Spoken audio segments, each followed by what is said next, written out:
I'll be buried in my grave before I become a slave, yeah. That is what I heard them say way back in the day. I'll be buried in my grave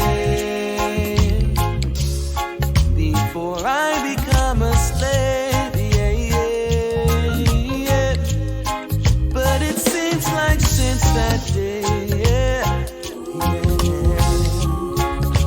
we have sorely changed.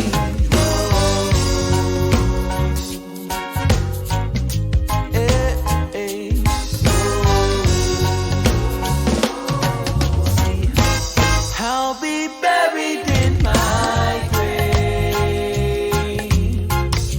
before I become a slave, yeah, yeah. That is what I heard them say, yeah. Way back in the day. I'll be buried in my grave, yeah, before I become a slave, yeah, yeah. But it seems like since that day, yeah, we have sorely changed. Whoa. Hey, hey. Whoa, oh, oh, oh, oh, oh, Whoa, oh, oh, oh, oh, oh. And now, live from beautiful Myrtle Beach, South Carolina, you're watching My Fellow Americans with your host, Spike Cohen. Yes! Yes, it's me. It's me. It's me. Yes, thank you so much. Thank you so much. Oh, keep clapping. Clap to the ponies and the cheesy bread. And for me to be your next vice president. How would we know that you wanted me to be your next vice president if you didn't keep clapping? Welcome to My Fellow Americans. I am literally Spike Cohen. And guys, thanks so much for tuning in tonight to watch this very special anarchist redneck edition of the show with me, Spike Cohen. Many people don't know I'm actually an anarchist redneck because I don't sound like one because I'm Jewish, but I technically am. This is a Muddied Waters Media production. Check us out on Facebook, YouTube, Instagram, Anchor, Twitter, Periscope, iTunes, Google Play, Float.app, everywhere. Check us out anywhere in social media on the internet that you could possibly find us. We're there, Muddy Waters Media. Be sure to like us, follow us, 5-star us, hit the bell. If there's a bell on YouTube, there's a bell. So hit that and share this right the hell now. The last thing I want is for you and your closest loved ones to miss out on a roughly hour-long libertarian podcast such as this. So be sure to share it. Give the gift of Spike Cohen today. Kids, love it. This episode, as always, is brought to you by the Libertarian Party Dad Bod Calendar, featuring this sexy man right here, Mr. April, me, Spike Cohen. It's also featuring, in fact, this is January, so for this month, your Mr. January is John Phillips Jr., another sexy libertarian man. Be sure to purchase this. It's only $12 on libertariandadbod.com, and you can hang this from your fridge or wherever you hang sexy libertarian men. Only $12 including shipping, libertariandadbod.com. This episode is also brought to you by the Libertarian Party Waffle House Caucus, the fastest growing food service industry related caucus in the Libertarian Party. Bar none, it's not even close. Check us out on Facebook, Libertarian Party Waffle House Caucus. We are taking over. And then, of course, this episode is brought to you by the Vermin Spike 2020 campaign. We will be, with your vote and your support, the next president and vice president of these United States. Thank you so much. The intro and outro music to this and every episode of My Fellow Americans comes from the amazing and talented Mr. Joe Davi. That's Jodavi. Check him out on Facebook. on SoundCloud. Go to joedavimusic.bandcamp.com. Buy his entire discography. It is amazing. It'll cost you like $20. It's amazing. Be sure to check that out. Thank you again, Mr. Joe Davi. And I'd like to thank Kroger for this delicious purified drinking water. Vice Presidential purified drinking water that I drink on this and almost every episode of My Fellow Americans, Bulavanaka.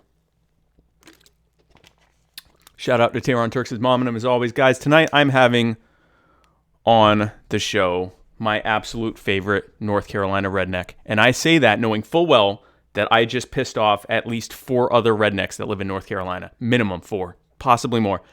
He is the vice chairman of the Libertarian Party of North Carolina. He is the founder of the Liberty Coalition for Disaster Relief. I just spent last weekend with him walking through poor communities and housing projects with him and converting people to libertarianism. He's just awesome. And if you are able to watch this episode without falling in love with him, then I question your humanity. My fellow Americans, welcome to the show, Mr. Brent DeRidder. Brent, thanks so much for coming on. Thanks for having me, man. That's a hell of an intro. I appreciate it. Yeah, no, I'm thrilled to have you on. I'm so happy to see you again. It has been hours since I've seen you. So I'm very happy. I'm very happy to see you. It's been too long. It's been too long since I've seen you. Agreed. It has been entirely too long. It's been several days.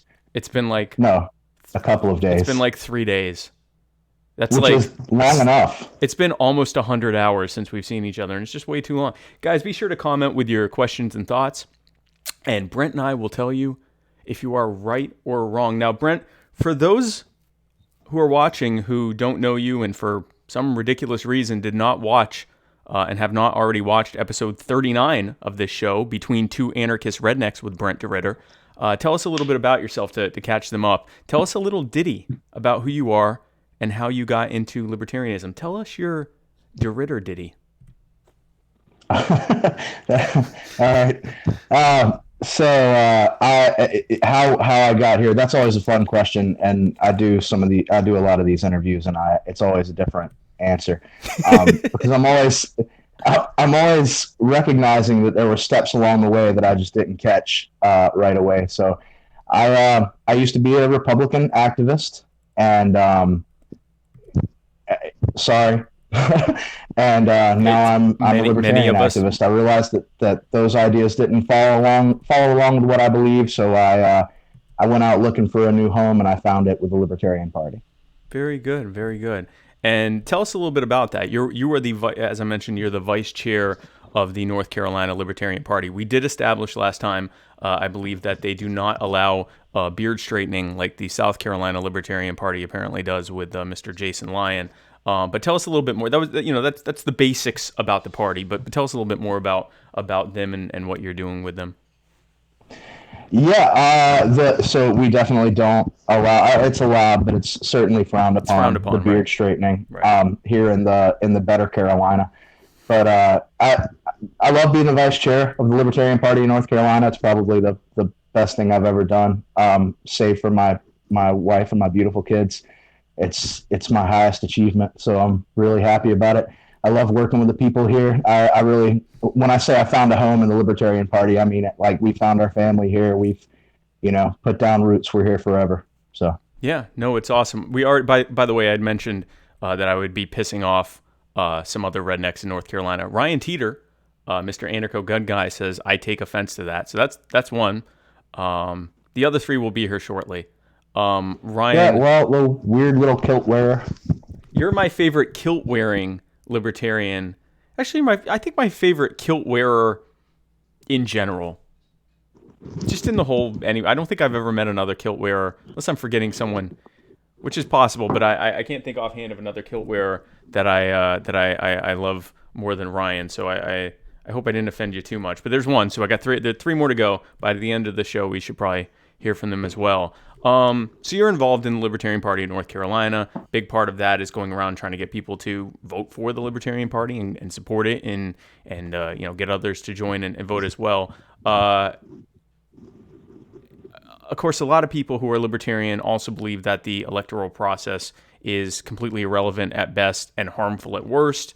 That engaging in it is a total waste of time. They believe, to quote George Carlin, if voting mattered, they wouldn't let you in, or they wouldn't let you do it. I tend to argue that voting to reduce the state, which would be ultimately what voting for the Libertarian Party is similar to defending yourself in court. Yes, you're using the state's apparatus and kind of, I guess, buying into the legitimacy of their system, even though we don't believe it's legitimate.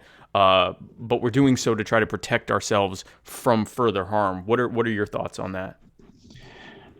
Well, excuse me. I kind of agree that it's all bunk. None of it really means.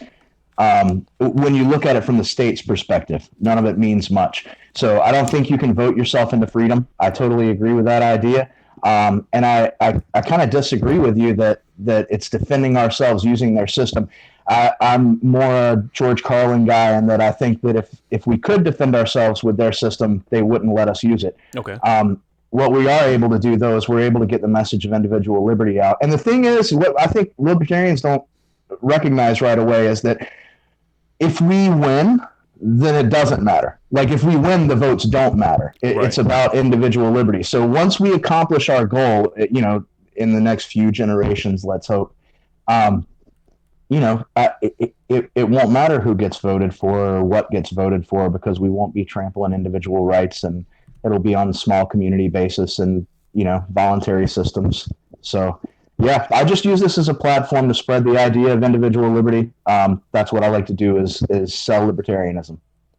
Right, and that's the other part of it, is that if you don't think that it's a legitimate way of actually affecting change at the electoral level, it's at least an effective way of letting people know that they can be free and that there are other people who want them to be free, if nothing else. Right. Now, Joe Garcia brought up the sword, brought up Ryan Teeter's sword.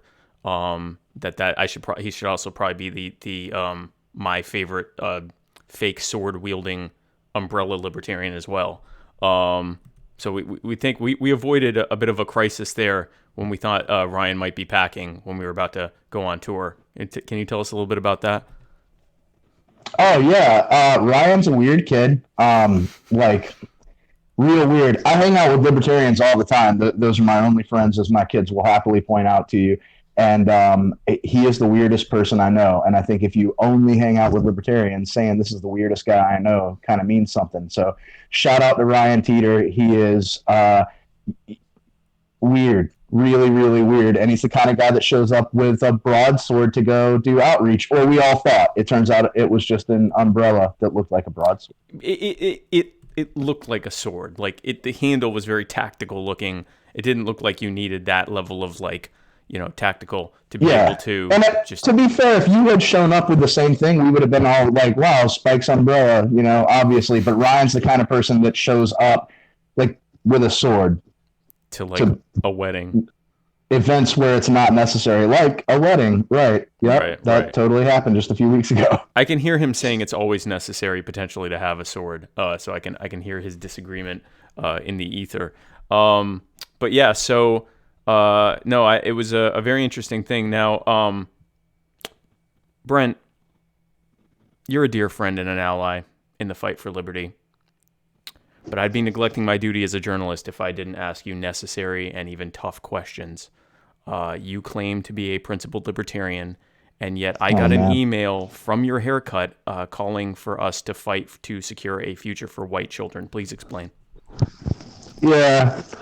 I had a haircut recently. Some friends talked to me into going somewhere new, and we had a new hairstylist who, right before she did this to me, made the ominous statement that she knows exactly what I want. And then I heard clippers hit the side of my head. So this happens, but it's all a wash. We're evening things out. You're engaging in white genocide, and I'm getting a haircut like Richard Spencer. So it's like one hand washes the other, right? Like it's right. Yeah. It's yeah. This was a terrible, terrible mistake that has led me to look like Matt Hardy on the way to WWE SmackDown or some silliness like that. I didn't see that until now, and you're right. Oh yeah, I would totally look like one of the Hardy Boys. I look like I could be on the WWE, or I could be representing some weird alt-right group. Yeah, I could totally be a Proud Boy right now. Really, both of Hence those. the shirt. Yeah, I just wanted to be really clear about my positions. The shirt helps. The shirt helps to re-clarify your cosmopolitan nature. Yeah. So and she referred to it as a Viking cut. Is that correct? She did. What I said was, I was looking pretty shaggy. I was looking like a commercial fisherman, and I was going out to do sales, like outreach with you guys, which is essentially sales. So I went in and I said, I got to look like a professional again. I'd like my beard to be narrowed a little. It was really poofy. It was out here. Yeah. Said I'd like my beard to be narrowed a little, and trim a little off the end. Leave a little length on top, but trim the sides and the back. And she said, "What do you mean by a trim?" And I said, "A small amount of hair being cut from my head." Mm-hmm. And she goes, "So short on the sides and long on the top?" And I said, "Sure." And she goes, "I know exactly what you want." and then like it was rough. It was too late. I'm in terrible shape now. It was too late. I'm sure you'll grow into it. I'm sure it's going to get better soon. I believe in you. Well, the baldness will eventually spread to the rest of it. I've got a big bald patch back here, so we're just hoping that the baldness takes over faster than somebody hits me with a milkshake. Faster than the hair grows. That'll be an interesting thing to see. I was shocked when I came to Wilmington and saw you arguing with your hair about race and IQ.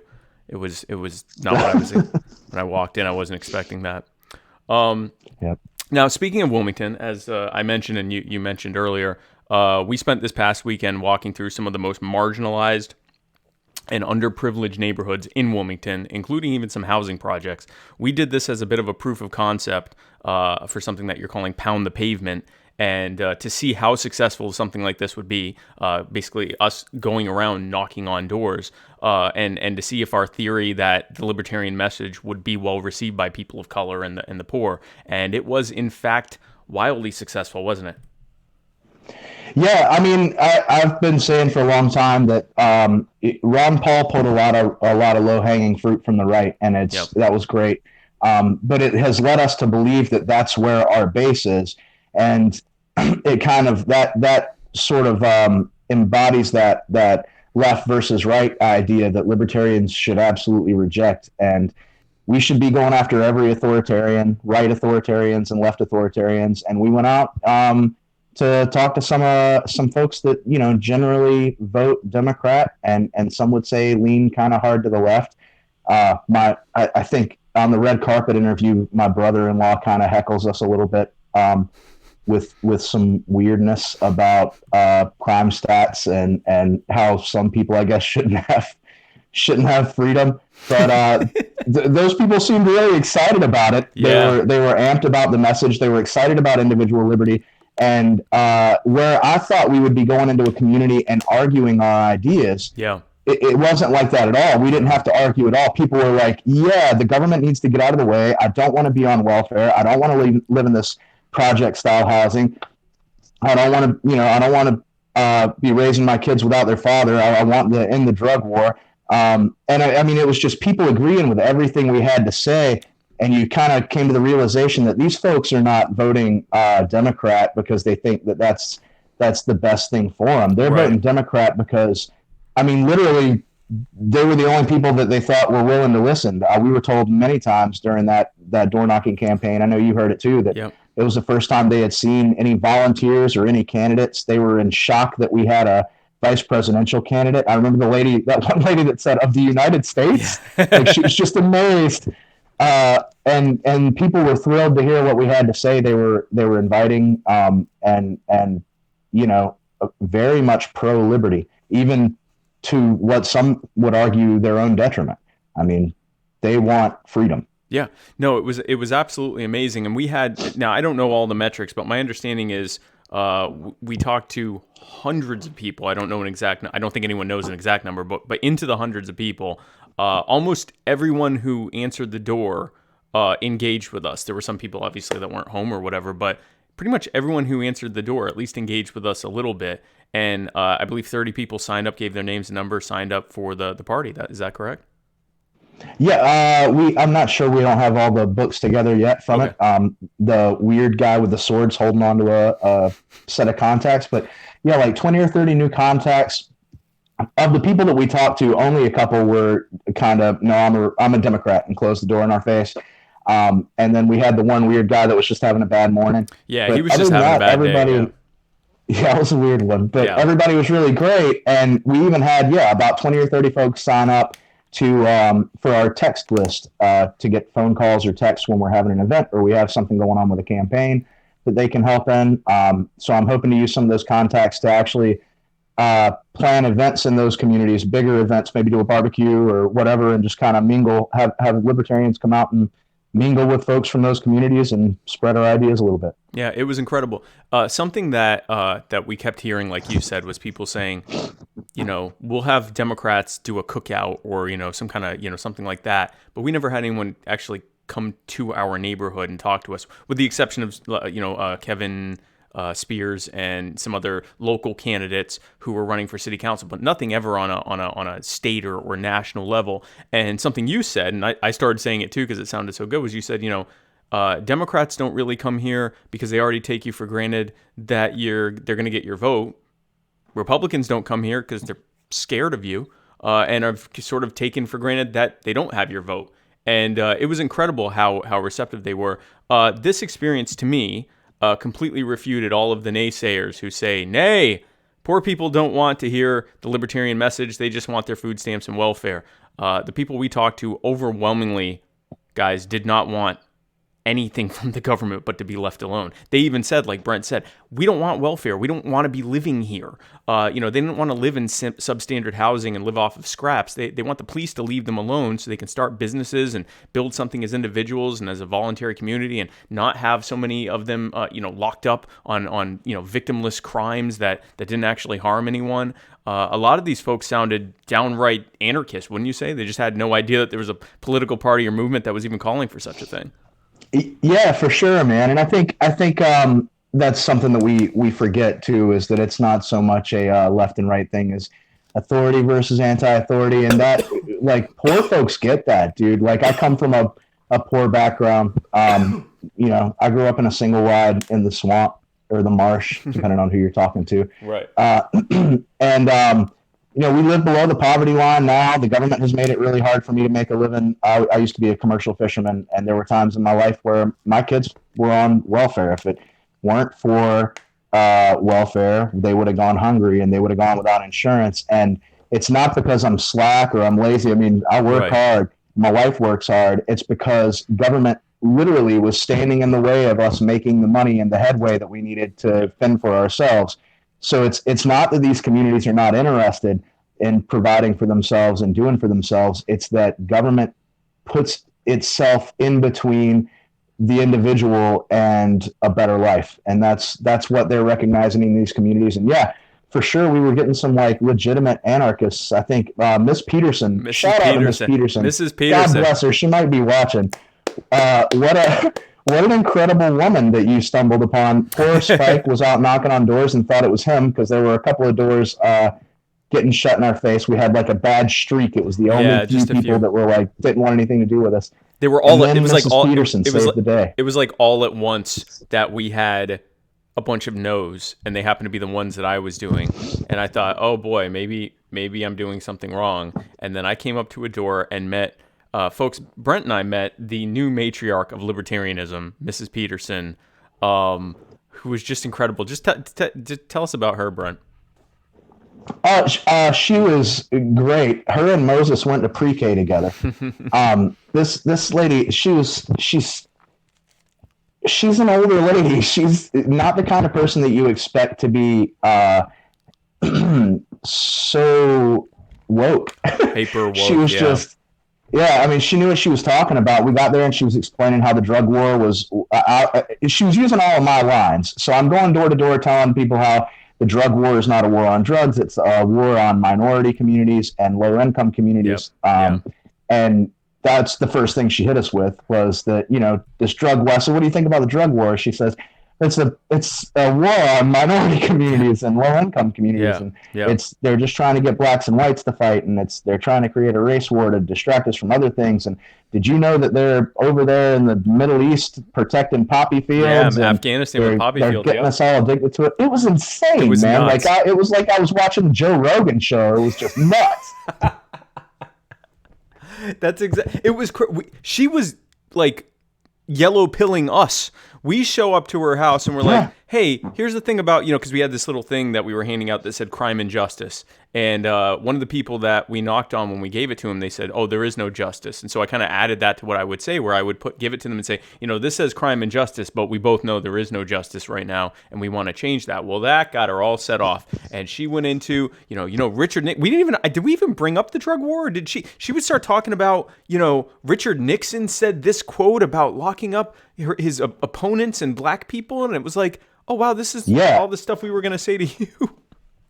Yeah, no, you handed her the crime and punishment thing, and you mentioned crime, and that's what I remember. Joe Garcia he was with us. Yeah, Joe might remember it a little bit better. I know he's watching now, so correct me if I'm wrong, Joe, but Spike hands off the crime and justice leaflet from National, and this lady just goes off, man. We were trying to leave. We're like, all right, we got a lot of doors to hit. There's no need to talk to this wonderful woman because she already knows everything. And she had been behind her door, kind of keeping it closed. And as I tried to leave, she was like, hell no. She walks outside. Yeah, no, she walked out on the porch with us. Oh, man, it was great. I mean, it was great. People were telling us, too. One of the things I got hit with really hard was be careful what you're saying to folks, and people really wanted us to present a watered-down message to the left. And I was like, definitely not. We're going to hit radical points. We're just going to talk about beforehand how to make them palatable. We're going to present that radical libertarian message in a palatable way that people can appreciate. And we didn't even need to do that. These people were like, yeah, screw the government. They suck. They're always in my way. They, locked up my cousin for entrepreneurship, and I can't make a living because of them. And I mean, it was just amazing, man. It was great.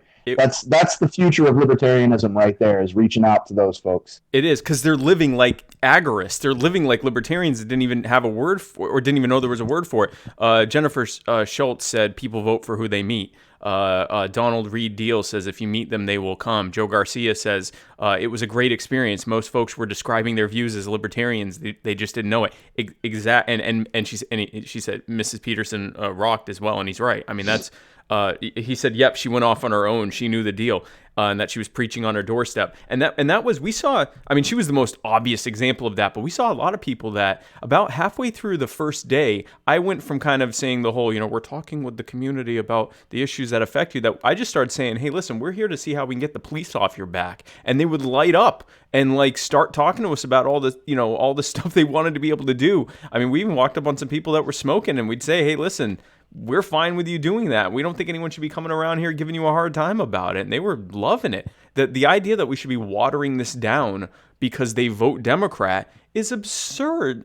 First of all, most of them aren't even voting. And the ones that are voting Democrat, it's just because that's the only option they've really been presented. I was energized to do this, not just in the Carolinas, but all over, by the fact that I was able to present the most radical way that I could possibly present libertarianism to people, and they were eating it up with a spoon. Yeah, Arvin Vohra would have killed in those neighborhoods. It was just as, I mean, it didn't even have to be a good message. It was. Well, depending on what he brought up as a subject. But yes, if he stuck to the war on drugs, if he stuck to the war on drugs and welfare and the war and that kind of stuff, yes, we're just going to really just encourage him to, if someone asks about age of consent, to maybe just hand it off to someone else to talk about that part. But yeah, no, I mean, we were in there just giving an unvarnished message. It was incredible. It was absolutely incredible.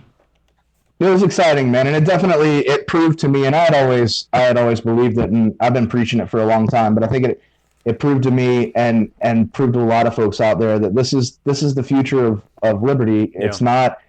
It's not combat. It's not beating Democrat voters or Republican voters. It's converting them. It's about beating the politicians, man. It's about beating the guys behind the politicians pulling the strings.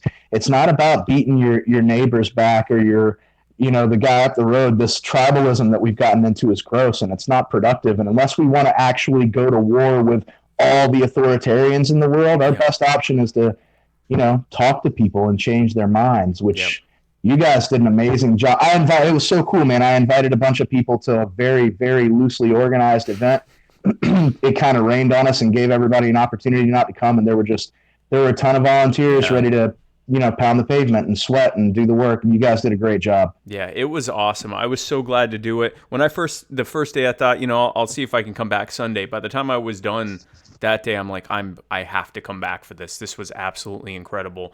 And, so guys, just to let you know, Brent and I are going to be working on doing more of these in North and South Carolina, and with the idea that, again, this was a proof of concept. There were certainly some things we learned that we could do better, although it was still incredible. And as we perfect this in the Carolinas, we're going to be looking for people who want to replicate this throughout the country. Our movement is going to look a lot different moving forward than it has been, and it has to, because we have the cerebral, philosophical libertarian vote down pretty much at this point.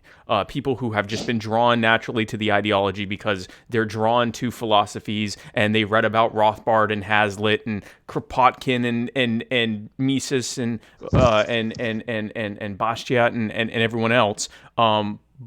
We've got that market cornered. That's not going to be a winning coalition of people. A winning coalition of people is going to look like a lot of people right now who are, we talk about the harm being done by the state. A lot of us, not all of us, but a lot of us still live in a lot of relative comfort. And there are people right now who are, including possibly some of the people watching this. I'm not saying everyone here is on an ivory tower, but there are a lot of people who are acutely aware of what the government does to them every single day, and they tend to be poorer and they tend to be darker in skin tone, and that's what it's going to look like, is people like that waking up to the fact that, in fact, I say waking up to the fact they already knew it. We didn't even really have to tell anyone anything. All we had to let them know was that there were people out there who were actually organizing to try to stop this. These people don't want. They didn't.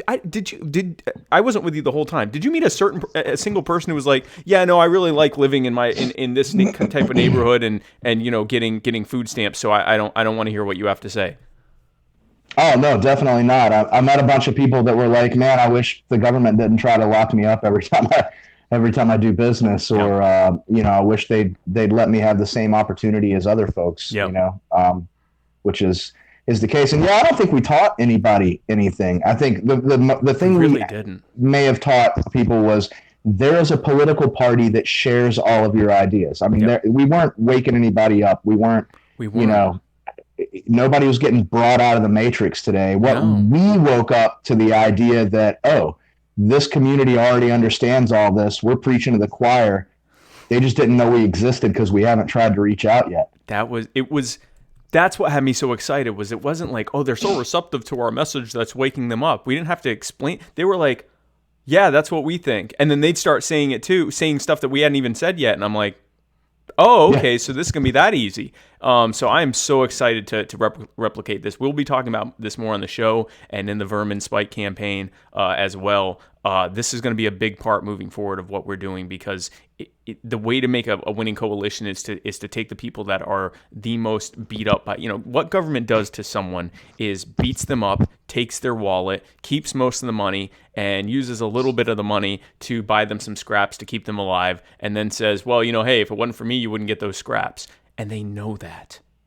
We don't have to explain to them that it's a shell game. They already know that. They know they got robbed. They know that they've been, harmed, and it was just really great to reach out to them. I was. So we'll definitely be talking more in the coming days about Pound the Pavement. And guys, like Brent says, if you want to be involved without having to put on pants, just share what we're doing so that people can see it. And and for those who are okay with putting on some clothing and going outside and meeting some people, some awesome people, we're definitely going to be asking people to come and join us for this, because we had, how many volunteers do we have? Like 20, 15, 20, something like that? I think around about 20. Yeah, it was a 2-day event, and it was insane to me the number of people that showed up for both days from out of town. They got a hotel so that they could go bloody their knuckles and wear out their souls in Wilmington. But it was like 20 folks, man, that just went out, rain or shine, did the job and got an amazing result. And yeah, if you want help doing it, get up with Spike, get up with me. Yep. If you can like get me on a Greyhound to your town, we'll build an event around your affiliate or your neighborhood or whatever you want to do. Yeah, it's incredible. Like, 15, 20, something like that. Less than 2 dozen people were able to sign up 30 people, and I'm saying wake up, but really just wake up to the fact that there were people fighting for them, an entire neighborhood. And I'm sure they're still talking about it because they were excited. People were coming out of their homes. This is real. This is how, when we talk about how are we going to win, this is how we're going to win. We're going to win by reaching people. Yes, it means reaching them, on the airwaves and on the internet and whatever else, but a lot of it's going to be people that don't even want to hear any of that, and they have someone come up to their door and say, "We want to get the police off your back. We want to get the government off your back, so you can live the kind of life you want to live in a community that is more prosperous and safer and healthier and happier and freer." And so I'm really excited about it. I know we have other stuff to talk about, Me but too. I'm super, super, super excited about it. Before we go on to the next thing, I just would like to plug a something that we're doing. Where is it? Oh, it's back here. So this is no, it's not there either. Anyway, it's something called the Merry Toothbrush campaign, and basically what it is, it's a campaign that we came up with for the Vermin Supreme campaign and the Dignity Ministry, which is a ministry that helps local homeless people in the local Myrtle Beach area. Basically, the way it works is we have some toothbrushes that are signed by Vermin Supreme, and with a donation of $10, we will put your name next to Vermin Supreme and hand it out to homeless people as part of a care package that they'll get through Dignity Ministry.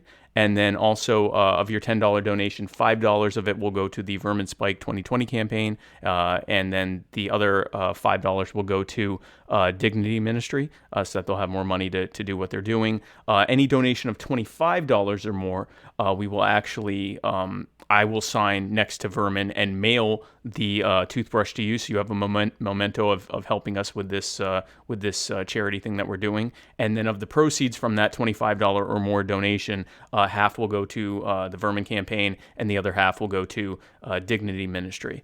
So that's Merry Toothbrush, and for more information on that, feel free to reach out, or you can go to verminsupreme2020.com, press the donate button, make your donation, and then let me know that you've made it in conjunction with this, so that I can let the campaign know. So that's something that we're doing. Brent, speaking of helping people, yet another thing you do. You are a man who wears many hats, all of them with the Ford logo on it. But you, another thing that you do is the Liberty Coalition for Disaster Relief. This is an organization that organizes people to help on the scene during and after natural disasters. In some cases, even doing so in violation of what the state has told them they can do. But we leave it up to individual people what they're comfortable with doing. But it's to help people and show them that, you don't need government to help people in disasters. It can actually be done in an even better way by, voluntary individuals who are just doing it out of the goodness of their hearts. Now, Brent, for those unfortunate people who didn't watch episode 39, you have a really cool story about how Liberty Coalition for Disaster Relief started. Tell our viewers about that. Okay, yeah. So, excuse me.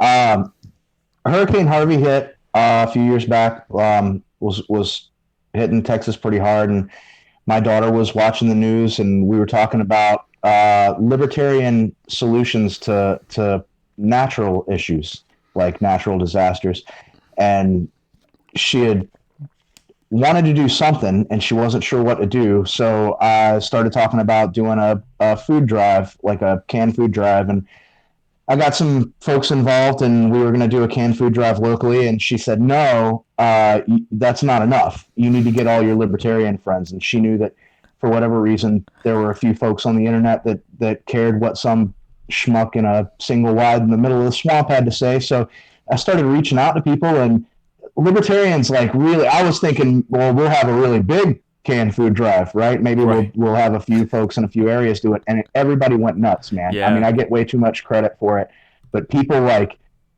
I, as the founder of Liberty Coalition for Disaster Relief, do not advocate or encourage anyone to break the law to be involved in disaster relief. That's our official position. As an individual, I was so amped when people were telling me, man, the police were in the way, and they were like, there was government agents telling us that we couldn't get through. So I hope you don't mind, but we just went around, and they did. You know, some of them went around, some of them went down creeks in their boats. Guys took off from across the country. So we were raising money. People were donating funds, and those got distributed amongst relief victims after the hurricane.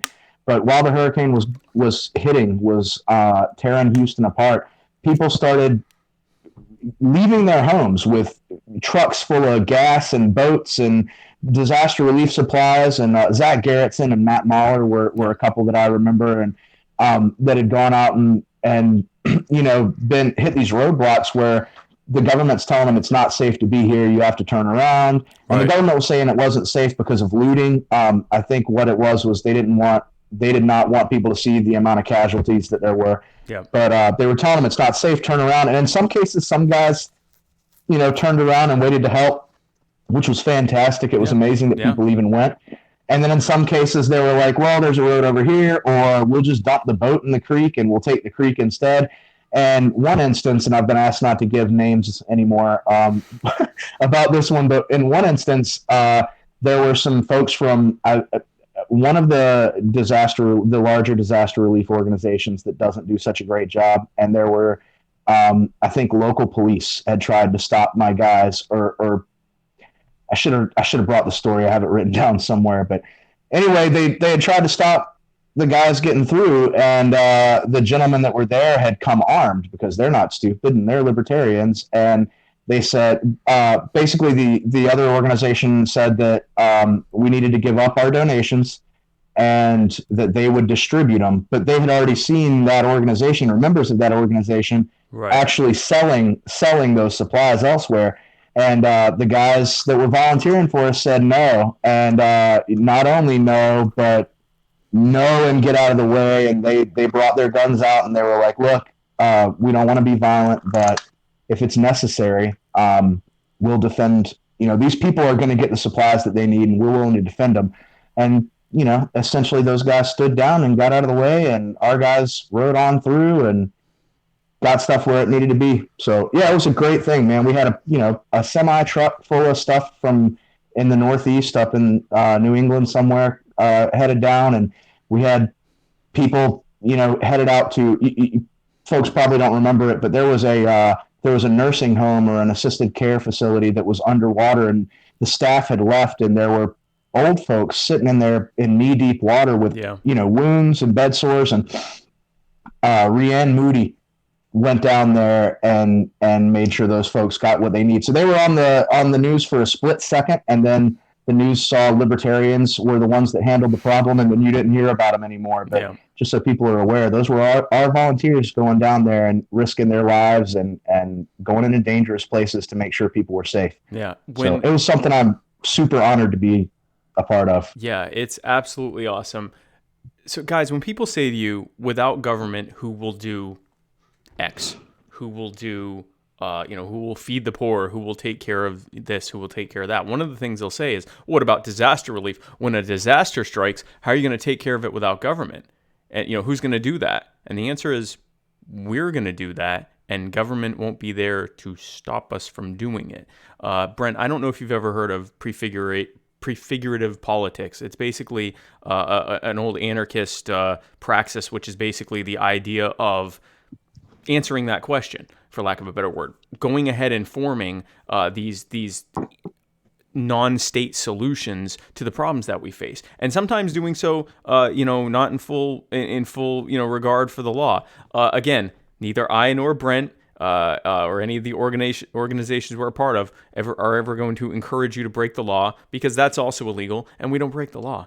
What I am saying is that when people choose to break the law in doing these things, what they're also doing is demonstrating that the government is actually actively going to stop people from helping people, which proves that they're not in this to help people. Because if they were, they'd say, oh, great, you're helping people too? Awesome. But they don't. They actually stop you on the flimsiest of pretexts. And the real answer is they don't want anyone muscling in on their territory because it destroys their whole argument that you absolutely need them in order to be able to get anything accomplished, especially things like disaster relief, helping the poor, all of this stuff. That's why they make it illegal to, feed the homeless. That's why they make it illegal to help people during disasters. And so, by doing these things, we're actually showing them that not only is government not the answer to these things, government is actually what is preventing us from being able to do it. Now, Brent, my understanding is that you're planning on ramping up operations for LCDR for 2020. Tell us a little bit about that. Yeah, we had to take some time off. So it was supposed to be a temporary thing anyway. It was just supposed to be for the one hurricane. Right. And then another one hit, and we were trying to get people on that, and we simply didn't have the resources. We didn't have the manpower. We didn't have the financial resources. So we recognized that we were in over our head. We had done what we set out to do. And most of us were already working within the liberty movement. Obviously, LCDR is getting set up to be a nonprofit. So we're not affiliated with any particular party or any particular campaign, nor do we endorse them. But most of us came from the liberty movement, and we just kind of went back to our projects. And people wanted us to come back. And I was trying to find time in my schedule when we were actually, my family was displaced by a hurricane. We were in Alabama. We were stuck, and we didn't know how we were going to get home. We had run into some serious personal issues with some people that we didn't know as well as we thought we did. Right. And the whole community just came together and put the money together for us to get home. People were offering us rides. Sarah Daggers was offering to drive in from Louisiana and pick us up and feed us and take us to her house, because those are the kinds of people we have in the liberty movement, which is why right. Yeah. My family has anchored itself here. And, folks got us home, and we kicked it off again. And I promised people that come 2020, LCDR would be back up and running and ready to go. And it's looking like in the next 2 weeks, I'll be talking to the lawyer and getting a new accountant, and moving on. We'll be ready to do a relaunch and start, organizing funds and actions across the country in the very, very near future. So if you're looking for LCDR to make a comeback, this is your year. We're looking for new volunteers. We're going to be looking for funding. I'm not allowed to ask people for funding for the lawyer because we don't have the nonprofit stuff set up yet. So I'm not going to ask anybody for money. But if anybody asks me if they can help to pay lawyers' fees to get us started, I will not turn you down. So if you're looking for a way to help, there you go. So we got some comments here. Yeah, guys, if you want to help with LCDR, get in touch with Brent, and because that's an amazing thing to work on. Another example of going to people where they're needed. Same thing with Pound the Pavement. Instead of saying, hey, we're doing this thing over here, come check us out, you go to where they are and say, hey, we're here to help you. And that's, it's so weird, the stereotype of libertarians that we're just a bunch of rich, selfish people that want to keep all our money. And I'm sure there are some libertarians that's their primary concern. Most of the libertarians I know are at or below the poverty level or hovering right around it and still want to help people. And recognize that government's actually making it harder for them. But going through some of these comments, Susan Hogarth, the chair of the Libertarian Party of North Carolina, said she had a great time with us. And yeah, we had an awesome time. It was great. Joe Garcia says you can't do it all from behind a keyboard. Jennifer Schultz says, I love it. Brandon Ragovage, I hope I'm saying that correctly, said, what law is it that says we can't feed the homeless? So, Brandon, there's actually most, or at least a good number of counties and states and some cities have laws against feeding the homeless, and they're all almost identical. The reason for that, they say, is public health. They don't know if that food was made right, or if it's expired. It could be expired, or someone might put poison in it. Now, remember that. One of the reasons is someone might put poison in it. That's one of their pretexts for why they do this. Ultimately, we know why they do this. Because if poor people get help outside of government, people are going to start wondering why we need government. That's the real reason. Where I live in Myrtle Beach, it's against the law for the restaurants here. We have probably more restaurants per capita than almost anywhere on earth. The restaurants here aren't allowed to give away their food to the homeless or the poor, so they have to throw it away. It's absurd. And we have a fairly large homeless population here. They can't help them. They can't give them food. And it's it's tonnage. I don't even want to think of how much tonnage of food that there is that just gets thrown away. One of the things that we've seen, and Ryan mentioned, there's a guy in Florida that's been arrested multiple times within the span of a week for feeding the homeless. So here's the thing, and Ryan also said, isn't this the same government that intentionally poisoned people during Prohibition by putting poison in their moonshine and alcohol and trying to kill them? Yes. But all that to say, so one of the things that they'll do is they will take, so after they fine or arrest people for feeding the poor, they'll take the food and they'll pour bleach on it so that no one can eat it, and then they throw it in the dumpster.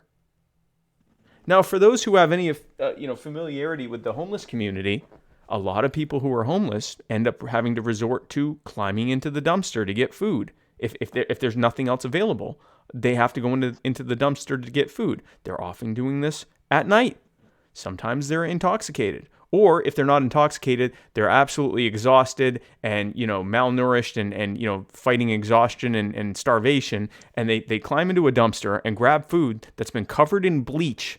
It's been poisoned. And then they eat that, and they may not realize soon enough that there's something wrong with the food. They may just assume it tastes that way because it's been in the dumpster. And then they could die from that or just get really sick. And if you're really sick and homeless, that could be you might end up dying from something that someone else might not because, you aren't in a house. You're now dealing with the cold and you're sick. So this is an absolutely disgusting thing that's happening. And it's a perfect example of when someone says without government, who would do this? We would do this, and government wouldn't poison people in the process of trying to stop us. That's my rant. I'm sorry, Brent. I know you're a guy. Did you want to weigh in on this at all with the feeding homeless thing? Because it just makes me sick. No. I mean, it ran away, man. But yeah, it's we were just hearing about that actually this weekend when we were pounding doors. Yeah. The chair of the New Hanover County Party where we were said, hey, for our next event, maybe we should go feed the homeless because I'm watching these police chase these two girls through town who are feeding the homeless, and these girls are trying to stay a step ahead of them. So yeah, next event, if anybody wants to come to Wilmington and get arrested with me, let's do it. But one of the things we can do as libertarians that really makes a difference, and I know people like to go out and get petitions signed, and I know we like to push our candidates. It's really important to a lot of people that we get libertarians elected because it proves that we can do it and it means something. But if you want to shake people up and make a difference, go out and do things for your community that the state's gonna stop you from doing. Because the best libertarian outreach from my point of view, and from speaking from a sales and marketing background, the best thing we can do is show where the state is the bad guy. There are good guys and there are bad guys, and in America we like to root for A, the underdog, and B, the good guy. And Jesus, the Libertarian Party is both. So like go out and do a thing that the government's going to stop you doing, like feeding the homeless. It not only are you doing a great thing for your community, but you're doing something that it gives the state the opportunity to show what bad guys they are, and they really like to do it. They're really good at it, so why not? Yeah, and depending on your level of comfort, some people, like Brent, are amped up to get arrested, and some people are not, especially if they have priors or anything like that. Here's the thing.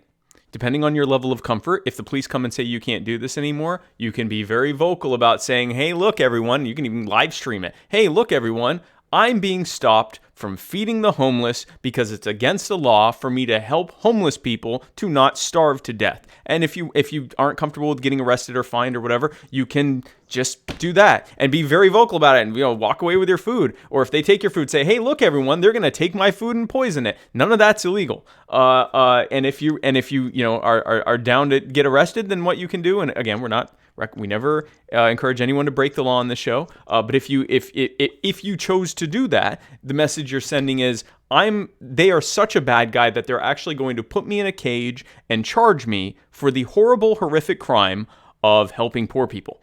And what you're also demonstrating is libertarians, either way, whether you get arrested or whether you're just very vocal about complying with their diktat there, is you're saying libertarians are the good guys and the state are the bad guys. And making there is no more of, there's a lot of things in life where it's kind of a nuance. You look at foreign policy and it's like, which one's worse? There's never really a clear-cut good guy and bad guy. This is a very clear-cut good guy and bad guy. Whatever the original... Oh, yeah, there are white hats and black hats here for sure. Yeah, this is an absolute good guy, bad guy. Someone trying to feed the homeless, someone trying to stop them under the threat of the law and of using force, whatever force is necessary to bring them under compliance. It doesn't get any more white hat, black hat than that, like you said. Yeah, it's definitely good guys versus bad guys, and it makes it super clear. And yeah, I'm just excited about the possibility of getting arrested for this because hey, it's good. It's good media when people see libertarians get trashed for doing the right thing. And my wife just gave me permission. So I'm really excited to, do something new that my wife's giving me permission to do. But there are really nice ways to get involved and safer ways to get involved too, man. Like anarchist ambassadors, we did we like to answer that question. If without government, who would feed the hungry was one of ours. And I think we had like hundreds of people across the country, maybe even 1,000 across the country going out and feeding the hungry in different ways. And it was just some silly event that we put on. Yeah. I was like, hey, pick something without government. Who would do this?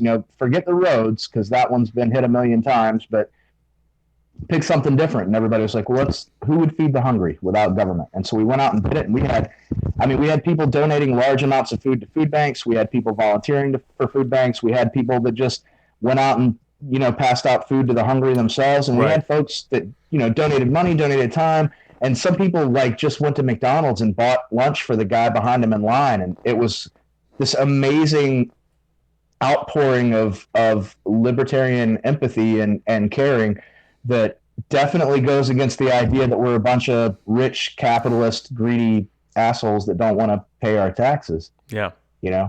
Well, we kind of stings being below the poverty line. Like we eat bologna a lot. I'm not one of those guys, and I think it's important that the world sees that. Well, and that's the interesting thing about this. I came out of being a conservative, where I was I'm not sure I call myself rich, but I was successful with my business, and I wanted government to leave me alone and get out of my business and stop trying to feed all these damn lazy poor people with my tax dollars. That's how I came into libertarianism.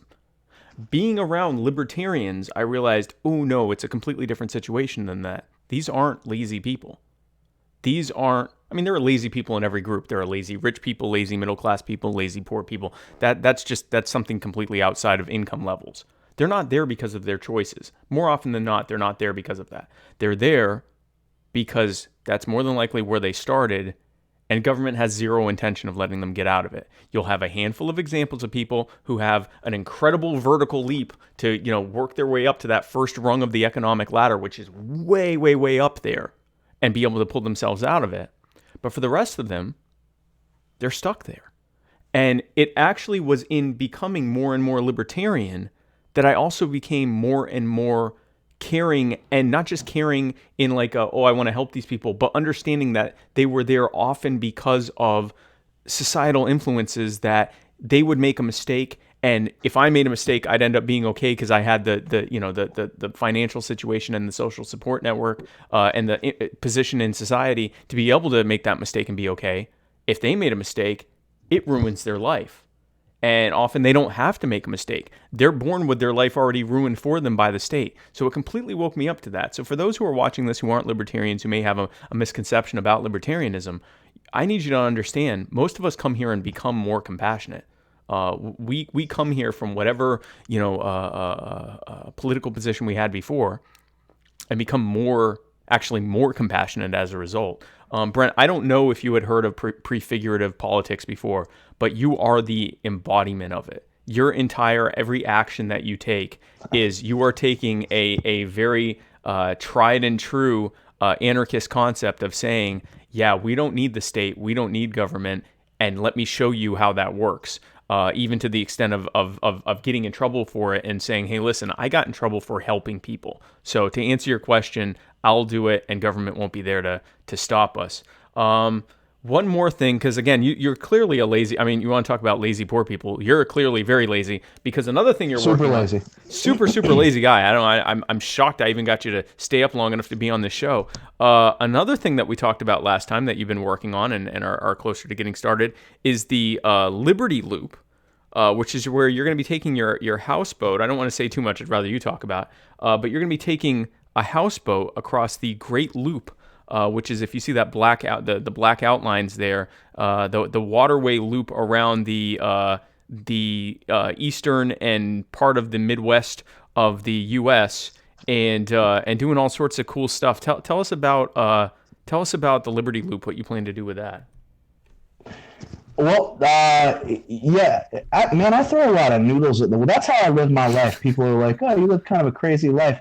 I married a woman who was real big on adventure, and I was not. I was planning on staying in Pender County and voting Republican for the rest of my life. And thank God that didn't happen. But yeah, so one of the noodles I threw at the wall, man. One day I was talking to the wife about how, I want to do this for a living, and I'd like to. I used to be a salesman, and I was pretty good at it. I think I was pretty exceptional at it. I don't like to toot my own horn in recording where people can hold it against me later. Mm-hmm. But there's a short list of stuff that I'm good at, and sales and marketing was at the top. And I kept finding that there were products that I just couldn't sell. Like I could go door to door and I would do really well, and then I would realize that I was ripping people off and I was done. I'm not that kind of salesman. So I started selling Liberty. I realized that the Liberty movement, doesn't have a lot of that, and a lot of us get here because we're intellectuals, and intellectuals tend to not be great at outreach and salesmanship, and politics is definitely a sales game. Yeah. So I figured I'd start doing this, and I did, and I'm good at it, and I like it, and I thought that I'd like to open a consulting firm that focuses mostly on outreach. There are a lot of folks out there doing campaigns, and I'm happy to work campaigns too, but where my heart is libertarian outreach and organizational development, setting up organizations for success and for solid growth. And we've been able to grow in really rural areas here in North Carolina. We've been able to grow a couple of really successful, thriving affiliates, and I thought we would spread that. So I told my wife, I said, I'd love to just travel the country doing this, and she said, that's a great idea. You should think of a way to do it. And we were working on a smaller houseboat, and we found a bigger one. And I said, hey, because we were gonna sell concessions to fishermen and vacationers and stuff out on the water. Oh, cool! And charge an arm and a leg for it. Right. Yeah. So and we're still gonna. So if you want to, you want to buy like a $6 ice pop, I'm the guy to see. But also, if you want to catch me doing a seminar or a training event, people started asking me if I would come and talk about what we do here in the Southeast at their affiliates or at their libertarian meetings. And I said, sure. So the idea is basically that we're going to move my wife and kids onto a boat, a tiny boat. Well, not tiny, but like 47 foot. It's too big for 6 people. I mean, too small for 6 people. Right. And we're going to go up the eastern seaboard and across New York and into the Great Lakes and down the Mississippi and into the Gulf and around Florida or maybe across Okeechobee, we'll see, and kind of stop at any affiliate that wants to, have an outreach event, or you want to do door knocking, or you want to have an outreach training seminar or an organizational development strategy session.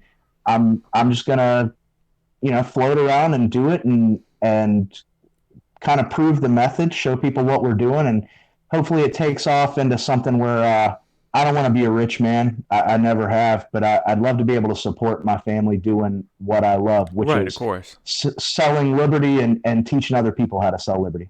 Yeah, I am so freaking excited about this idea. I'm excited about all of your ideas, which is just my own personal thing, but I'm especially excited about this because I like boats and I like the water. I'm a sweet summer boy. I'm out there, when it's during the summer, I'm swimming. I'm out swimming somewhere. And and I love liberty and selling it to people. And this is, when I say selling, just telling them about it. this is all of those things at once. And I'm hoping, I'm not going to hold you to it, but I definitely hope that this can get started about the time that I get the vice presidential nomination, because I want this to be part of my tour. We'll bring back the idea of the whistle stop tour. I have already gotten permission. I've already talked with my wife. It's not permission. I'm the man. First of all, permission. I'm the man of the house. I'm literally the only one wearing pants in this house because my wife is like. I've met your wife. That's silly. Listen. She's in charge. You don't know our relationship. I am as the boss of this marriage. I've already talked with her, and she is perfectly fine with me going on at least part of the Liberty Loop tour with you and your family. In fact, her exact words were, "Yes, please go." I'm really grateful to have such a loving and supportive wife, which you have one as well, Brent. Your wife is awesome. I do, well. And my wife will be watching it, so I'd like to point out that I know where I stand in this relationship. I am definitely not in charge. I would do nothing but for the grace of my beautiful, wonderful wife, who, I mean, legit, I really wouldn't do any of this. My wife works overtime every week, busts her butt, makes a good living so that I can full-time devote, all my hours to this. Yeah. So, yep, we both got a couple of great wives. I would love to have you on the boat. We're actually looking at doing an interior tour, too, of the country. So we're looking at buying a school bus and turning it into a tiny home with the kids. And whenever someone needs assistance growing their affiliate or doing outreach, we'll be there. I'm so freaking excited about this. And yes, you need to be, if someone needs to start paying you, because you are, I said to someone recently, I think it was someone on Team Supreme. I think it was someone on Team Supreme. I said, if I had 1,000 Brent DeRidders, this country would look completely different. Like 1,000 Brent DeRidders acting, like being as active as you are, it would completely change the political and social landscape in this country. And I'm not overstating things when I say that. Like it would change the alt-right haircut game. It just this would be the Liberty haircut. I would no longer have to argue with your haircut about immigration anymore. No, this would become the people would say, "Oh, I know that haircut. You're here to tell me about self-ownership and non-aggression." And you'd be like, right. "Yeah, of course I am. This is the DeRidder haircut." But no, you know what? You can. I don't think you're going to, but you could just keep that haircut, and we could see if we could actually be successful in having people think that's not a Nazi haircut anymore, but it's actually a Southern libertarian haircut. I won't be joining you because I definitely don't have the hairline for it. But yeah. So Liberty Loop. How can people help you with this? Obviously, I mean, how can people get involved in Liberty Loop? I get people all the time asking me how they can get involved in a project. If you're willing to help, I'm willing to have the help. I think I get too much credit for the stuff that I help other people do. None of this stuff is like a Brent DeRidder show. It's it's loosely organized events, and people who are excited show up and do a great job, and then I get to stand up front and take credit for it. But you can do that.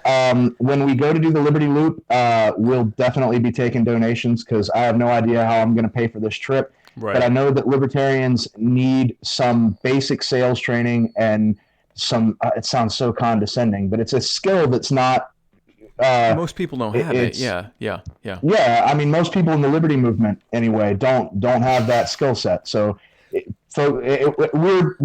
do a lot of arguing. We're not good at conversing. So people need to know how to do that, and I'm happy to travel around and teach them and help and maybe do some speaking events and stuff. But to do that, we're going to need money, and I can't rely on my wife to continue doing it because she's going to come on the tour with us, and she'll be launching her own business as well. But it's going to be tight, and so that I'm not out there on the hook in the middle of the ocean without fuel to get home. Right. In the near future, we will definitely have a link for you to start donating so that we can, so that I can be one of those grimy guys on the internet that lives off of your funds and travels around and has highfalutin dinners with fancy people in big cities. I think that would probably be one of the best things to ever happen. I mean, the last thing we want is for your anti-state tour to end with your being towed home by the Coast Guard.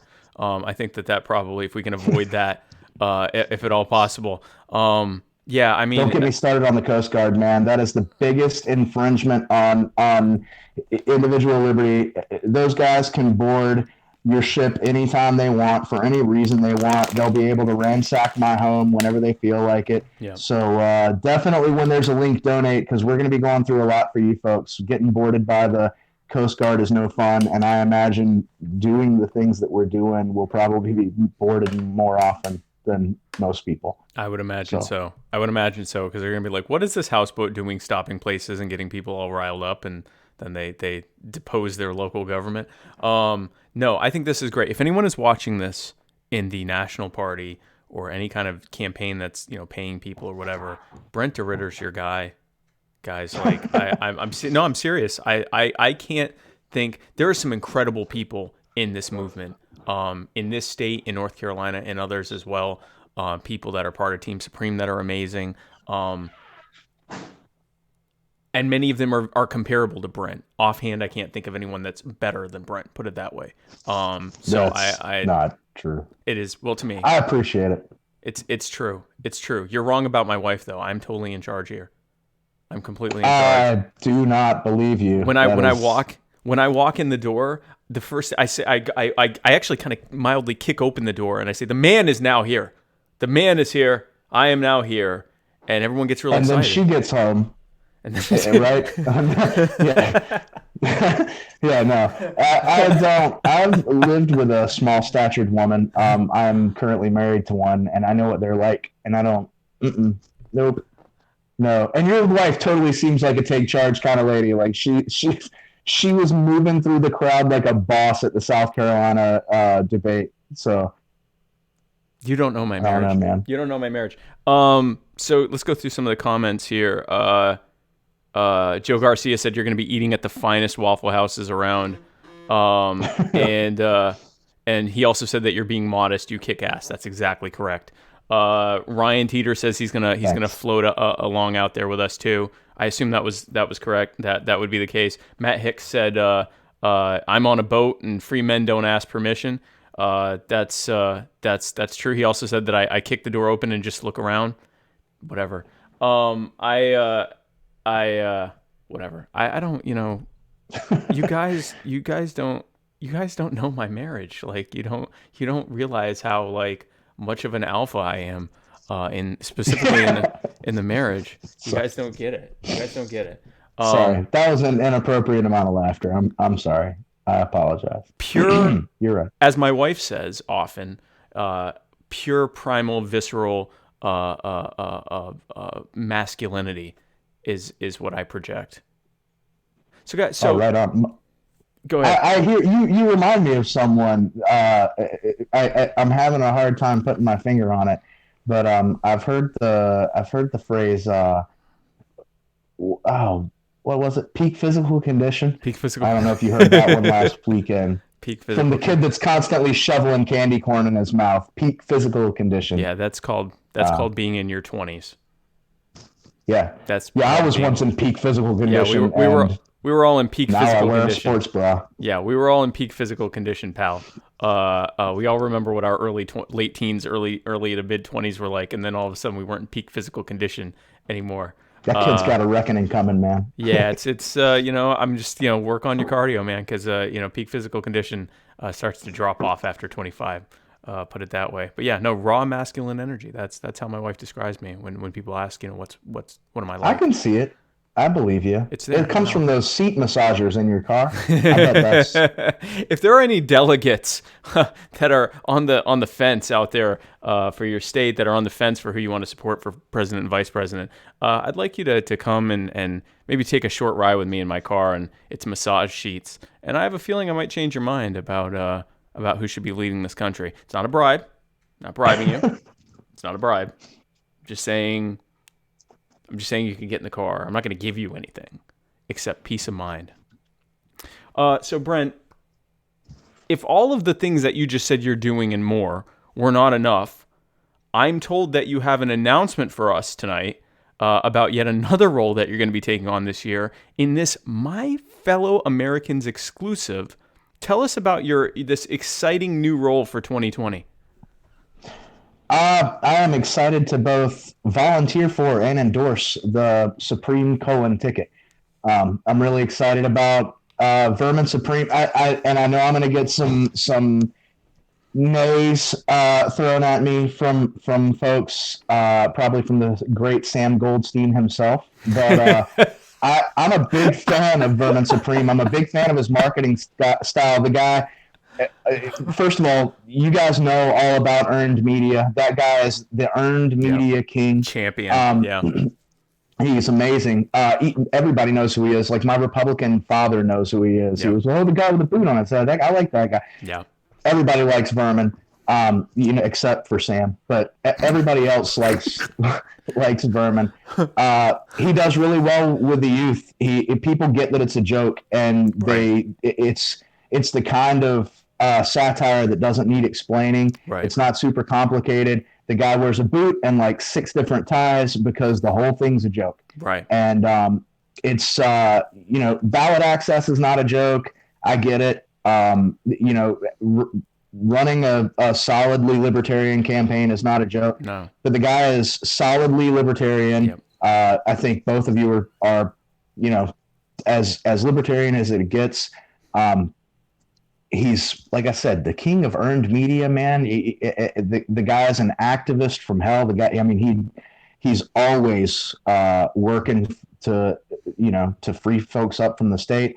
Yep. It's a no-brainer in my opinion. I'm a huge Ruff supporter too. I love Kim Ruff and John Phillips, particularly John Phillips. Like now that I've seen him in the Dad Bods calendar, holy crap, right?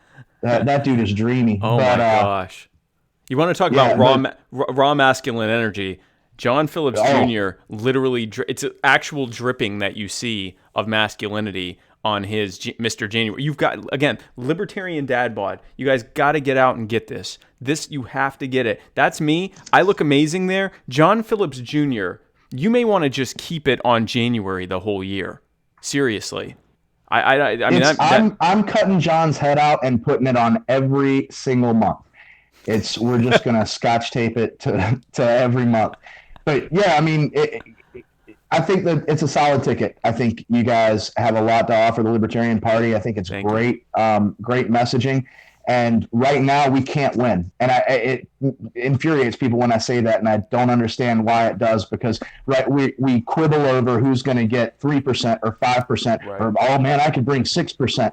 But we're quibbling over teeny tiny percentages. And I know that ballot access is important, but if we have to get petitions signed, I'll be the first one to sign up and do it. I don't think that'll be the case. I think this will be a ticket that gets more media attention than we're used to getting. It's going to get attention because people are going to want to treat it like a joke, it'll be the great flaw in their strategy. Pointing out what a joke that ticket is only going to draw more eyes to the Libertarian Party. Yeah. And I know you personally, I think well enough to say this, and I know enough about Vermin to say that you guys are going to focus what attention you do get on down ticket candidates and on, development and growth for the party. And I think that's what it should be about. You could run Donald Trump tomorrow. He's not going to win as a libertarian. Donald Trump with a VP of baby Jesus is not going to win as a libertarian. Your options right now are marketing. And I'm talking to libertarians here, delegates specifically. Our options are marketing, and there is nobody better at marketing our ideas than Vermin Supreme. It is a weird thing for me to say, but it is absolutely true. It's absolutely true. Guys, I'm excited about your ticket, and I'm happy to be a help to your campaign in any way I can. And I appreciate that. You're going to be the grand poobah of the Team Supreme campaign. Is that correct? Sure. Yeah, definitely. Yep. I got to pick my own title, which, there's a draw right there. For the rest of you volunteers. the volunteer harasser? I'm all for that. Yeah, we got that. I'm hearing like Tyler's like he got to name a pony. The whole thing's very exciting. You'll get to name a pony. Don't get ahead of the show program. We'll get there. But I'm naming. I'm no. Don't say it. Don't say it yet. So obviously, guys, we're gonna run this thing to try to win it. And ultimately, that means to try to get as high of a vote count as we possibly can.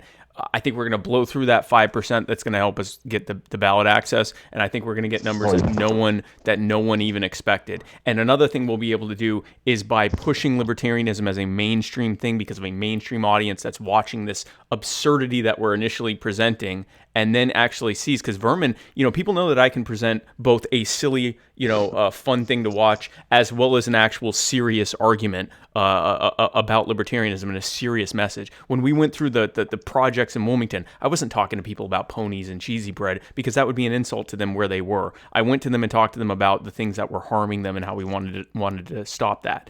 And that's really how we'd be running the campaign. We'd get the earned media because of the absurdity of the whole spectacle of the thing, and then when they get in, same thing with comedians, same thing with like a George Carlin that we talked about before. You start them with the jokes, and then at some point you're hitting them with serious reasons for why the Republicans and Democrats are failing them. That's not a bug. That's a feature of the current duopoly Republicrat system, and that we are a clean break from that. There's no cleaner of a break from this disgusting system than a man with a boot on his head. There's no cleaner of a break from that entire thing than someone who says, okay, you're going to treat this like a joke? Well, we're going to give you the funniest clowns out there. There's a reason people get most of their news from late night talk shows and the Daily Show and funny people on the internet and shows like this. It's because it's already so dismal, they're already so done with the whole thing, and they want to at least get entertained a little. And we're going to bring that to a completely different level. We're going to dominate the conversation, and I'm really looking forward to having you on, because I know things are going to be absolutely amazing with you on. Oh yeah, man, you could not have possibly said it better. What you guys are, the strategy you're using is, and I've said this for years, we've got to start using proven marketing techniques. The idea that we're not going to do that and we've got to be these serious, really, really serious, watered down guys, it's silly. We need to be presenting a principled message, and we need to use proven marketing techniques to do that. And that's exactly what Vermin does, and it's exactly what you do. You draw people into the humor, and you hit them really hard with the facts. And it's just an impressive campaign, man. I'm really excited. You guys have a great staff. Desiree? Yes. Desiree Lindsay. Desiree Lindsay. Holy cow. I have to say, when I was talking about, some of the people that are comparable to you, Desiree Lindsay was literally one of the people I was talking about. Like, there's no way I compare to Des. Absolutely not. Desiree is a freaking rock star. She's amazing. Everything she touches turns to gold. She's great at what she does. She's like a great motivator, man. Yeah. Gets lazy people like me off my butt to do all sorts of stuff. She's fantastic. She was a big part of LCDR, right? She was very heavily involved in that. Yeah, she was, from her and Tyler from Gate. And like I said, after Harvey, everybody kind of went back to their own projects and stuff. But yeah, she was a huge help in getting it boosted and off the ground and making things happen. A lot of the organizational stuff that was just outside the scope of my ability, both of those folks handled with absolute professionalism. So you guys have a really good campaign behind you, or a campaign staff behind you. You've got the perfect strategy for where we are right now. I think a serious candidate it's not a good option. And I'm happy to see what your campaign's going to do should the delegates be bright enough to give you the nod. Yeah, I mean, ultimately, if the delegates don't pick us because they want someone who's more, serious and austere or whatever, I get it. I get what they're trying to say. Although again, guys, we know about Vermin with the boot, but take a chance to listen to him when he gets serious. He did an AMA for the Mises Caucus. And blew that away, and he was still fun and had silly moments or whatever. But he is able to present libertarianism in a very clear way and a very sober and serious way as well. And I can as well too. We both have very interesting senses of humor, and sometimes when we're together, we can't stop riffing off of each other, which is very entertaining for everyone, including us, especially us. But the reality is we're both able to present this in a real serious way, and we will be helping the down ticket candidates, and we will be getting in some vote totals that no one's ever seen before. And let me go ahead and say, because I know I've got some folks on that right now that support some other candidates, and that's fine. We love Kim, we love Dan. I like Jacob. I got to hang out with Jacob this weekend. He's a good guy. Here's what I want to say about why I've chosen Vermin Supreme, and why, and I assume why Brent has as well. You can obviously correct me if I'm wrong. If you're looking for, and this includes everyone that is running, including those who just announced they were running this week. If you're looking for someone who is the most principled, we're up there with some of the most principled candidates out there. We're right neck and neck with all of the other most principled. And there are plenty of principled candidates in this thing. I'm not disputing that at all. If you're looking for someone who has the most name recognition, that's a lot of pragmatists say we got to get the most name recognition. Vermin Supreme has more social media followers than every other candidate combined. And it's not even close. It might be twice as much. It's a lot more. He has over, I think, 7 million mentions on TikTok. And these are a lot of them from people that are 17 and up, meaning that they're old enough to vote.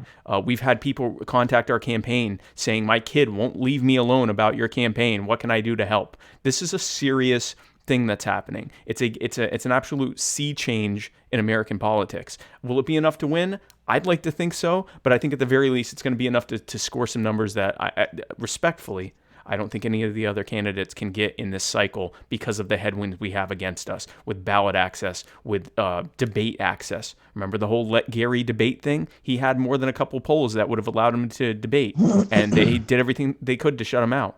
And we're going to be facing that as well. And we have to get that earned media. And if you're looking for someone that can get earned media, no one else is going to be able to get that as well as Vermin as the nominee. If you're looking for someone who is able to reach out to the youth, Vermin reach out to the youth. If you're looking for someone who is able to be the most compassionate, Vermin, I've seen Vermin helping the homeless directly. Vermin at times in his past in his life didn't have a home, and he and his wife didn't have a home. He has a level of compassion that you don't often see as part of his shtick with his whole routine, but he's one of the most caring and compassionate people I've ever met as well. I say this is someone that initially when he first started running, I didn't get it. I thought it was entertaining, and I was happy to have him on my show. And then I got it, and I realized this is the pick. Again, plenty of other great candidates out there. I think that Vermin is in a position that none of the other candidates can do in this cycle. And any of the one that we keep hearing about that has anywhere near the name recognition, and he really doesn't, also isn't a libertarian. So not sure why we would go with someone who isn't a libertarian when we have someone with more name recognition and is actually a libertarian. Let's go through the comments here real quick. Go ahead, Brent. Oh no, I'm in full agreement, man. Aside from his outreach to the youth, like I pointed out earlier, folks my dad's age know who Vermin is because he's been around that long and he's been working that long and he's gotten that much media. Yep. So he hits all those pragmatist talking points. And aside from that, the idea that we're going to give up principle for name recognition it's essentially and it's amazing to me that such logical people can't wrap their minds around this, but libertarians have a hard time with it. If we trade the principles that we believe in for name recognition, then we may as well just join the Republican Party or the Democrat Party. That's it. That's all you're doing. Just go and join them, and that's fine. I'm not telling people to leave either. Don't start sending the LPNC a bunch of dirty messages about what a jerk I am. I'm not saying you should leave, but I'm saying if that's your strategy, then the best way to follow through with that strategy is to go to the Republican Party or go to the Democrat Party, where they're going to give you a seat at the children's table and not let you have a voice. Yep. I've been told that we look silly running candidates that don't have name recognition, and my position on that is I would much rather, I can either look misrepresented or stupid. If those are my only two options, and I don't concede that those are the only two options, but if I can only look stupid or have my positions completely misrepresented, let's look stupid. I'm totally good with looking stupid. I defy you to find somebody that thinks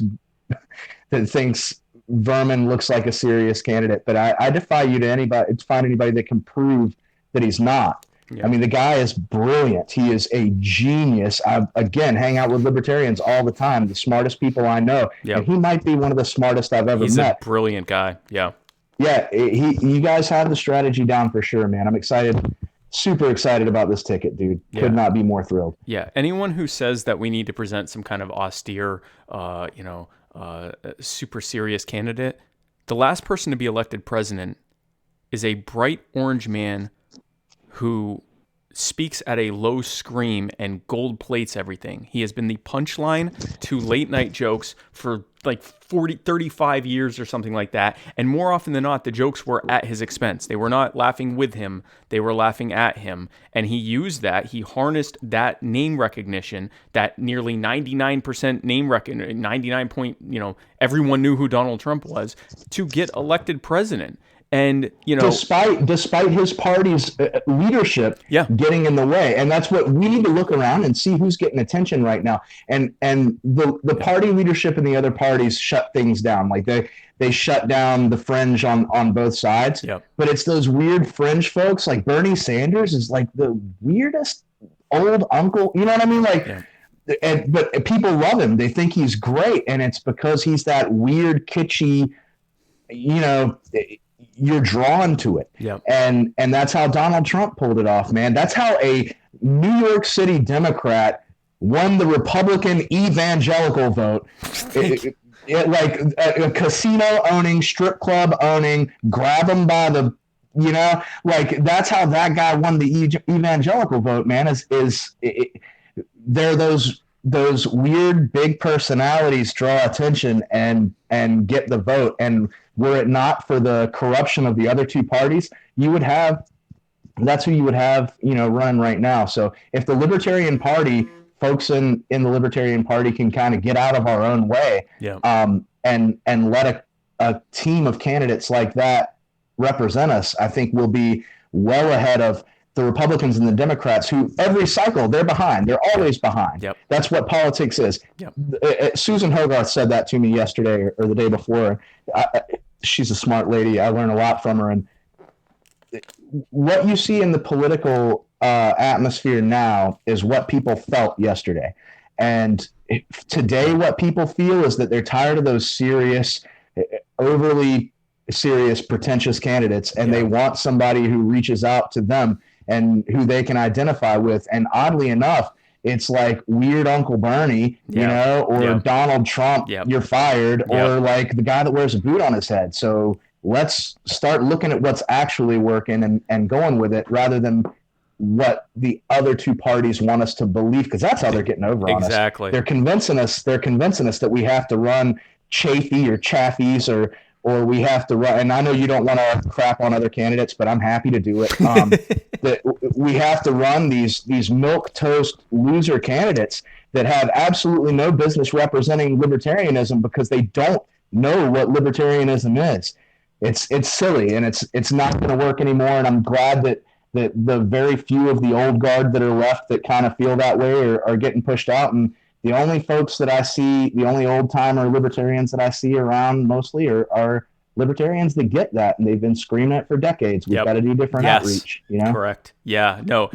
Matt Hicks, who's the second vice chair of the South Carolina Libertarian Party, he's also joined the team recently, and he gave an endorsement of us yesterday, actually. And one of the things he said is, for those who think Vermin isn't respectable enough to get in this election and to be taken seriously, our current president was in WWE SummerSlam. Like it's not. People are looking for. In fact, the more you piss off the conventional wisdom in the establishment, the more people like you. The fact that the people in the Libertarian Party that are going, no, we need someone in a suit who's saying this respectably, they're in the minority now. Not just in this party, but in the really in mainstream culture. We are living the meme world now, and Vermin Supreme is one of the biggest memes going. So we're in the post seriousness society. I want to go through some of these comments. Joe Garcia says Spike reminds me a little of Reb Brown because of my masculinity, right? Like a football player, Captain America, right? Like I'm like really super hyper masculine. Matt Hicks says yes. He earns all the media. Spike is pretty okay too. Thank you. Jennifer Schultz says, I'm going to vote for Vermin Spike. Thank you, Jennifer. Let's see. Jennifer says we don't want to sound the same as everyone else. We aren't the same as everyone else, and trying to sound the same. If we sound the same as everyone else, is like Brent said. Well, why would they vote for us? Why wouldn't they vote for the established options that have a much better chance of winning? If we don't sound different, then what the hell do you vote for us for? Donald Reed Deal says, most certainly, Jennifer, we are not Republican light or Democrat light. Exactly. Matt says he's one of the smartest people with whom I've ever spoken. He's talking about me, of course. Joe says he did the same at the SC debates. That's correct. Joe also says Lincoln Chafee, no. Donald says Chafee is a lino. And let me say something here, and I think Brent agrees with me on this. I'm glad that Lincoln Chafee's joined the party. I'm glad to see anyone join the party, as long as they're not calling for genocide or whatever that Brent's haircut wants. As long as they're calling for as long as they want to hear more, that's great. That's different from saying that I want someone with a multi-decade history of anti-libertarian governance with a couple bright spots in there, that we can get behind, but the entire rest of it, is as anti-libertarian as it gets. To just step in and go, I should be the nominee because I've been elected before. That's not enough. Yeah. That's not enough. Again, okay, great. So then I guess if I were going to vote for Lincoln Chafee, why wouldn't I vote for Donald Trump, who agrees with Chafee 96% of the time, or Joe Biden that agrees with Lincoln Chafee 97% of the time? Why would I just, because of that 3% or even less that's even remotely libertarian, go, yeah, let's throw away all these other principal candidates, including a principal candidate that has even more name recognition than Chafee does, in favor of someone that ultimately I'd be better off voting Democrat or Republican. Let's see what else here. A lot of people just agreeing with us. Bravo, Brent. Donald Reed Deal says, might as well vote for Weld. Well, Weld just said today that he was the one who encouraged Chafee to get in there. Jennifer says that... Good. I'm so glad he said that publicly. Thank God Weld said that. Thank you, Bill Weld. You beautiful man. Thank you so much for admitting that. That's wonderful. I'm glad to know who's supporting Chafee. That's fantastic. Yeah. No, absolutely. Great. Absolutely. Joe and Matt both talked about, WWE, that, he was, give me a break. We're talking about seriousness here. Anyone who wants to talk about seriousness in a candidate after 2016 elections, I can't take you seriously anymore. I can't take you. I actually take you less seriously now.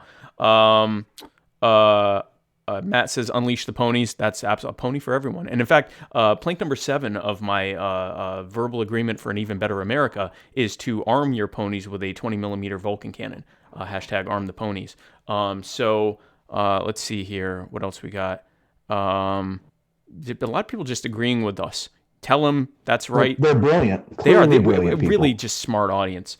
Joe brings up how Chafee just got absolutely destroyed on Kennedy's show. Kennedy, who was on Fox Business, there was a clip that we put on the Muddy Waters page from Fakertarians where Kennedy just said straight up, do you think Americans should be able to own an AR-15?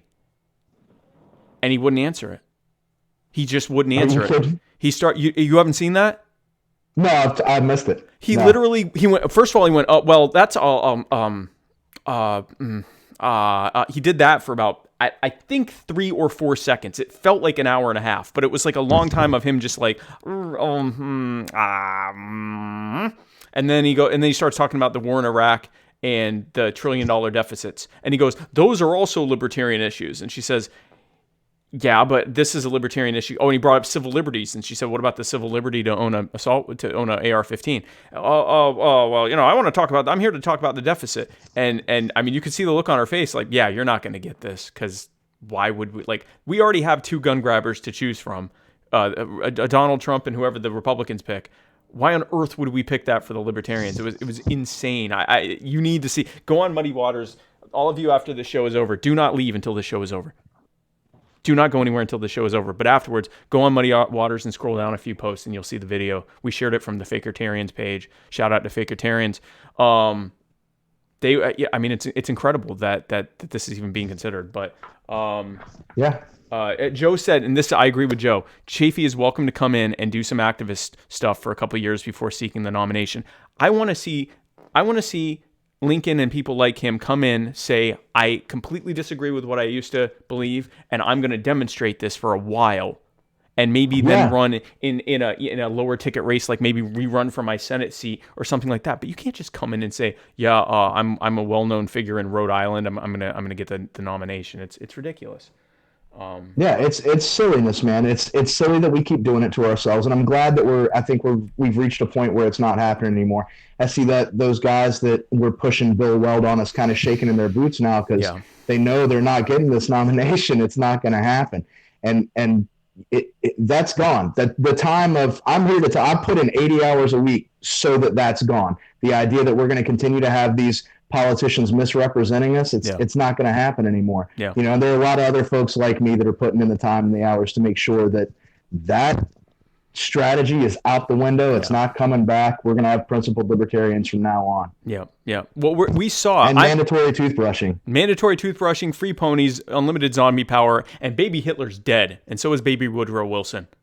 Period. Gonzo. Out of here. Bye. I'm thankful for Bill Weld, and here's why, guys.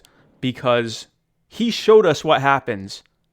A lot of us were worried about the idea of nominating a moderate, gun-grabbing Republican, lifelong establishment politician. And everyone, including, Gary Johnson, kind of, don't worry, everything will be fine. And what did he do? He used his platform to explain why people should vote for Hillary Clinton. He never at any point pushed a libertarian message. He said, I'm sticking around for good. And the very second he had an opportunity to do something else, he left. Lincoln Chafee has a long history of hopping parties, not because his policies changed, but because he thought he had a better chance with that party. And he's doing it again. So I'm actually thankful for Bill Weld, because this isn't theory. We already know what happens when you nominate someone like this. And you're not going to get libertarianism. You can't get blood from a stone or a turnip, and you can't get libertarianism from a lifelong unrepentant someone with a lifelong unrepentant anti-libertarian history of governance, and we just need to do something different. Matt Hicks says, I've said this before, Spike, ponies can't handle the recoil from a 20 millimeter rotary gun. These are magic ponies, and yes, they can. And the gun's magic too. It's magic involved. So yes, they can. With you guys being there, how could there not be magic involved, man? Thank you. It's the most magical ticket on the stage. It's a magic ticket. Thank you, Brent. It is. That's one of your first contributions to the team, is that we're the ticket of magic. Now, Brent, now that we're going to now do final My Fellow Americans, and this is where I'm going to give you 30 seconds to come up with an answer to an incredibly difficult question that you've never thought of before. Now that you're a member of Team Supreme, you're going to be one of the first people to get a pony. By the way, anyone watching, if you join Team Supreme, you're on the top of the short list for a pony. So just keep that in mind. Not bribing. I'm just saying, if you like free ponies and with guns on them, you get it first. Everyone gets one. You get it first. And frankly, it's going to take a while to get 300 million ponies out there. So I'm just saying, top of the line. Anyway, so now you're going to be at the top of the line to get a pony. And so I'm going to give you 30 seconds to come up with the name of your pony. And then I will tell you if it's right or not. I didn't really work out that part. So 30 seconds to come up with the name of your pony. Good luck. Oh, so this one's easy. I'm gonna name my pony after my friend who we go back and forth sometimes and we disagree a bit, but eventually we find some common ground, and I know he'll really appreciate it. So my pony's name is going to be Sam Goldstein.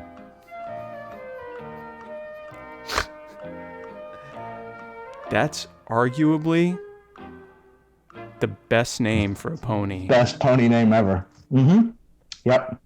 In this context, guys, I think we've reached peak pony name there. I'd have to think that that's the best pony name anyone's come up with, is Sam Goldstein. It's not going to get much better than that. I can't see how. I have now essentially forced him into supporting your campaign.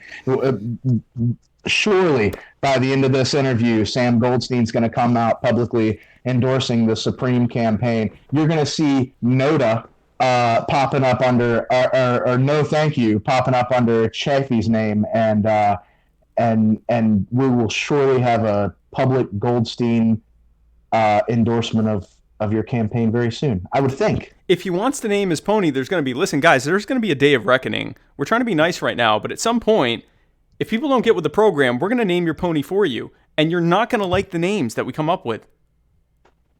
So, I mean, I'm just saying, like, I'm not trying to, this isn't like, I mean, it's a little bit of a stick and carrot thing here. Like, we're trying to help. We're trying to be helpful here. And if you're not going to take this seriously, then you're going to get Pony McTurdface and stuff like that. Like, it's going to be some like not the best names for a pony. And I don't know if it's going to be legal to change its name. McTurdface. What's that? Oh, I kind of like that name. It's not the worst name. Well, it sounds Irish or Scottish. It's a Scots-Irish surname. Well, then we're going to, I mean, again, these are not going to be the best, it's going to be, it's really going to be, luck of the draw, whether you like your name or not for your pony. So you can name your pony and get it first by, jumping on the winning ticket here, or you can risk it when they start handing them out. I don't know what to tell you guys. Jennifer Schultz, I think, says she's going to name her pony Lady Liberty. That's a nice name. Matt Hicks Nice. says, "What about donkeys? I have a miniature donkey named Burrito. That's fine. We can actually give you a pony named Chalupa that will have or whatever you want to name the pony. And because you're on the team now, so you get to name your pony and get it first. So yeah, Brent, as always, absolute pleasure having you on. We could do this for hours. I know you're sick. By the way, just in case you didn't think Brent was enough of a superhero, he's sick right now. Yeah, I'm in here with a house full of children with fevers, and oh man, my wife was calling during your show. I'm so sorry. Oh, it's okay. Oh wow. Okay. Yeah. No. We're sick here in the DeRidder household. I came home with the haircut, and immediately everybody had the flu. I'm not saying they're connected, but that's something happened to Richard Spencer and his family. Freaking Vikings with their dirty all their diseases that they carry. They wiped out the natives, and now you go and do it to your kids. No, but I mean, this man's sick, and he just came on here and explained how he's like one of the top 10 libertarian activists in human history. No. His words. All right. Well, thank you. His words. Because if you'll recall, when I said, Brent, tell me about what you do, and he said, Spike, frankly, I am one of the top 10 libertarian activists in human history. And I thought, well, that's kind of, okay, if you say so. No, Brent, you are absolutely amazing. Back at you, man. I appreciate it. I love you. I always love to hang out with you. I'm so excited to get started with this campaign, with spreading the message of libertarianism, with the Pound the Pavement thing, with living on a boat with you, and running away from the Coast Guard. I'm excited about all of these things, and so is my wife, because she supports everything I do, because I'm the freaking man in this house. Brent, before I let you go, do you have anything you want to... I want to give you a chance to give your final thoughts. Anything you feel like we didn't have a chance to discuss? Anything else that you'd like to promote? Anything you'd like to reiterate that you're promoting? Brent DeRidder, you have as much time as you want. Brent DeRidder, the floor is yours. Yeah, well, I've always got a lot of projects going on, and we're always looking for volunteers, be it, real life volunteers or virtual volunteers. I'm a big advocate of keyboard activism. That's how I got started. I think a lot of people get started that way, and it works. So if you're looking to get involved and you're not sure how, and hit me up. And if you've got your own project going, I love to get involved on those. So people message me a lot, and can you help me with this or take a few hours to do that. If you've got a project going on you think I can help with, shoot me a message. Anything I can do for liberty, let me know. Awesome, man. Again, top 10. Direct quote, I'm one of the top 10 libertarians in human history. Brent DeRidder. I'm not a humble guy. He's definitely not humble. If you're looking for someone humble, then, go knock on some other door, because Brent DeRidder's here to self-promote and to chew gum, and he's all out of gum. No, listen, I just want to say one more thing, because you said, I loosely organize these things, and then I get to take all the credit. You were the reason these things happen initially. People come in excitedly to do it, and we all should get some credit for that, and we do. We obviously all get credit for that. And yes, you loosely organize it, but you organize it. You started it, you organize it, you see through to it. You lovingly encourage people that are thinking of not actually showing up that day to, in fact, show up that day. And you get the job done, man. And you're one of my favorite people in general, but especially one of my favorite people that are doing this. I'm so honored to have you as part of our campaign. It is going to be so freaking awesome, guys. Thank you, man. I appreciate it. Absolutely, guys. Thanks again for tuning into this amazing, loving episode, post-holiday episode of of My Fellow Americans. Be sure to tune in this Saturday. We will be live streaming at least part of the Libertarian Party of Tennessee convention that is happening Saturday the 11th, this coming Saturday at, I think, starting at 8 a.m. I don't have the graphic because I didn't have time to make it, but we will be. I will be there. I'll be one of the people giving a speech. Some of the other local and national candidates will be there giving a speech, and then we will. We'll be hearing what they have to say. Some big announcements possibly happening at that convention. You'll get to watch me freaking killing it live. As always. Killing it. I have my speech mostly done. I'm going to be killing it and having a good time there. And then be sure to tune in next Tuesday for the and if you live in the Atlanta area, anywhere near Atlanta, on Monday I'm going to be in there to do a candidate meet and greet. The location and timing is to be announced, but it's going to be sometime Monday evening. Be sure to inbox me because we're organizing that right now. I'm going to be meeting with local people in the Atlanta area to talk about our campaign and what we're doing. Then Tuesday night, be sure to tune in for the Muddy Waters of Freedom, where Matt Wright and I will be parsing through the week's news with the cheerful good joy of the winter wonder boys that we are. And then tune in again next week for an absolutely amazing episode of My Fellow Americans. You're not going to believe who the guest is because I don't know yet, but we're going to have a guest. And it's going to be absolutely amazing. And then the following weekend, that next weekend, I'm going to be, I think I'm speaking, I'm not sure. I'm going to be at the Libertarian Party of Georgia convention as well. And Vermin Supreme will be there as well. And Matt Wright will be there as well. So a lot of fun stuff happening over the next couple weeks. But thanks again for tuning in. Have a great rest of your evening. And God bless you.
They say about an eye for an eye in a time when the blind lead the blind. Who am I to deny I would cry when a loved one dies? I recognize that body outside, bullet holes in the body that was alive. Now confined to a chalk outline. Find out how, but you never know why. It ain't even make it to the news at 9. It ain't even make it to the news at 9. That's my sister, mother, father, brother, son. That's one of mine. All these years I close my eyes, open up to only find I'm in line.